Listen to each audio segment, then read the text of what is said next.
Welcome to CHILIpulse, the space that we created to get actionable insights, all things related to Chili graphics. Today I have the honor of having Pieter with us. Welcome, Hi. Pieter. Thanks.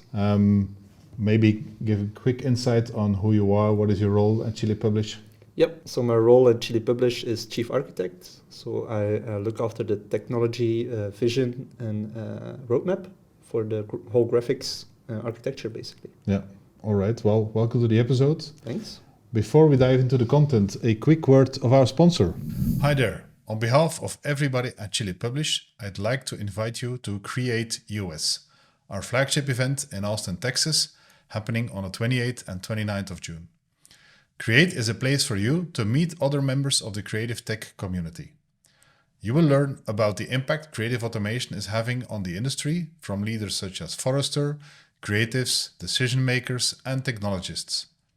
You can take part in hands-on workshops to get certified on Chili GraFx, our multi-channel creative automation platform, and a whole lot more. See you there. Welcome back. Welcome back, Pieter. Yep. Today we're going to talk about performance. And performance, it's a very broad concept. Mm-hmm. What are the first things that come in mind when you think about performance in relation to Chili graphics? I think performance in Chili graphics has two aspects. There's the UX when you browse online in the browser, your assets or your resources in the back office or in graphics platform. The speed at which these things get loaded. Obviously behind the scenes they're calling out to APIs. And the second aspect I think is the output, like output generation of PDF or images or even video using Graphics Studio. Yeah. And we recently had a speed bump with the team that you worked on. Mm-hmm. Can you elaborate a bit on that? Yep. So it's running in sandbox environments right now. We indeed published some changes that significantly improve performance across the board. Mm-hmm. So yeah, it was a good change. And maybe indeed cycle back on, you talk about two types of performance. Maybe fun to notice because I thought it was a great concept because we have the UX. I think one of the challenges in the UX is to get a certain amount of frames per second, Mm-hmm. which is well known for gamers. Mm-hmm. That is how do you say, a pinpoint that we set. It needs to be, I think. That's indeed for the Graphics Studio. We have a threshold where we always want to be 60 frames per second, if both in manipulating a document or playing a video, basically. Yeah, and on the output side, that's basically what is handled behind the scenes. Mm-hmm. That's where we had the improvements, the gains that we mm-hmm. found. Yeah, and more specifically, most of the improvements were on the API mm-hmm. requests or the API endpoints, but both the UX and the output profit from that. Yeah. What's the kind of performance gain that we talk about? So in particular, we focused on being able to scale. So the experience, if you have a small environment with a couple of assets and documents, should be the same as if you have 1 million assets or documents. It was a problem we in particular noticed on the cloud. While a lot of the big customers are being signed up, they bring a lot of data, so we need to be ready for this. Yeah, and that is something that we can now solve because we are in cloud and mm-hmm. that we couldn't solve before. Yep. So the big difference between our initial software offering, which was on-prem, is that if you're working on-prem, you need to limit the amount of dependencies you have as much as possible. You don't want to impose a lot of external software on your customer. We don't want them to configure and install a lot of applications. Just a Chili application, nice and easy, install it and you're good to go. The consequence is that a lot of the tools and optimizations you mm-hmm. need to internalize in your application. So they're very specialized for the tool, basically. While now in clouds, we can use the cloud native services, which are very common and well known, and there's a lot of documentation, a lot of resources about them, so we can leverage them to full effect, basically. And next to having these new tools, there's also the scalability that you have in SaaS as well. Mm-hmm. Yep. So in our solution, we scale both horizontally and vertically, but mostly horizontally. So what it means, what's the difference? Vertically, you're really gonna spice up your server, you're gonna give it more resources, a bigger CPU, more RAM, those kind of things. While horizontally, you're just adding new servers. In our case, we're using a Kubernetes cluster, so we're adding nodes to that basically. And the thresholds are both CPU or the number of tasks that were generated by the system, those kind of things. I nodded, but I'm quite technical, but you lost me at Kubernetes. Can you explain? I can imagine. Yeah, Kubernetes is like an orchestrator. That's what they call it. So it really handles all these nitty-gritty details. You have to configure it, like I said, for example, if the average CPU on all your nodes goes above 60%, I'm just saying a random number, it will automatically notice and it will spin up a new server for you and add it to this network.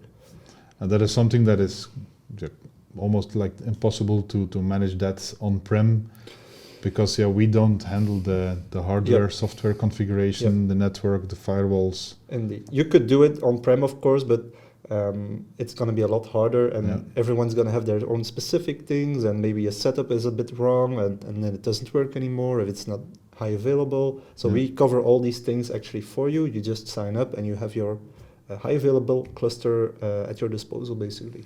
And also I can imagine if you do it on-prem and you need like a theoretical resource of 1000%, you need to provide the hardware that is sleeping, whereas in cloud, you can scale on demand when the resources are needed. Indeed. That's indeed the big power of cloud, of course. You have all these resources available at your will, basically. And with the recent improves in performance, we saw an API. How did you do that actually? So we focused on the data indexing part, where a lot of the bottlenecks we saw were coming from, basically. So we try to implement new queries, optimize queries, and I think to a great success, to be honest. But before you know what to improve, I guess you measure. Can you tell a bit more so that's about also that? one of the one of the advantages of going to cloud is that you can actually measure stuff and you can monitor stuff. While we used to have a situation that customers run basically a black box, we didn't really know a lot of insights or telemetry from these machines, or nothing at all actually.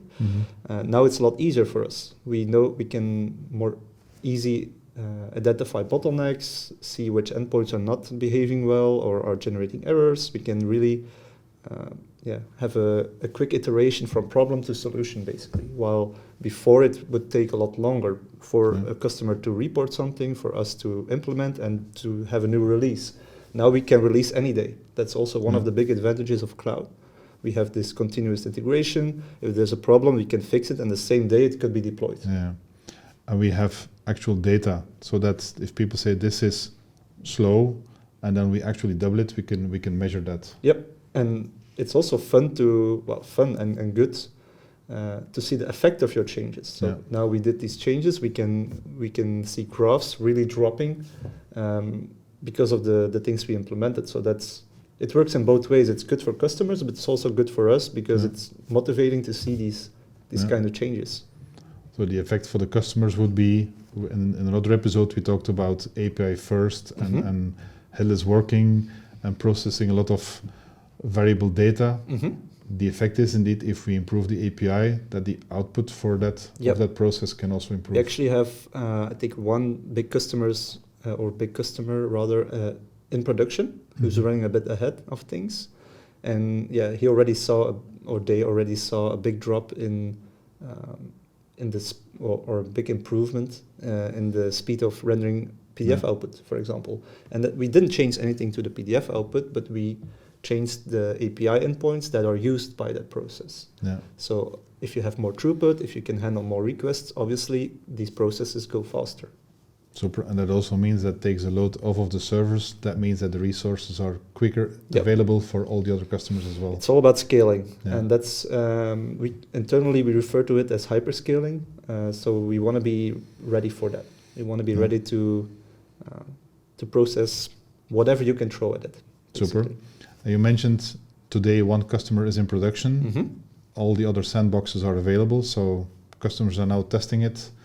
Yep, indeed. And I know in beginning of April we will again have a round of migrations that are already scheduled. So I think by the end of April, everyone should be benefiting from this. So most probably when people see or listen into this, it should already be available for the most of them. It depends how fast marketing can put the podcast shots out, fired. I guess. Okay, challenge accepted. All right. Well, that was a lot of insights. Thank you so much for shining the light on how we tackle performance, and thanks for continuously taking care of it. My pleasure. And also thank you for listening in and viewing this episode, and we hope to see you in the next episode. If you like this episode and you want to get engaged, or you have tips for improvements or changes, please let us know at pulse@chilipublish.com. Also, if you want to be informed of next episodes, please subscribe to the newsletter on the form below.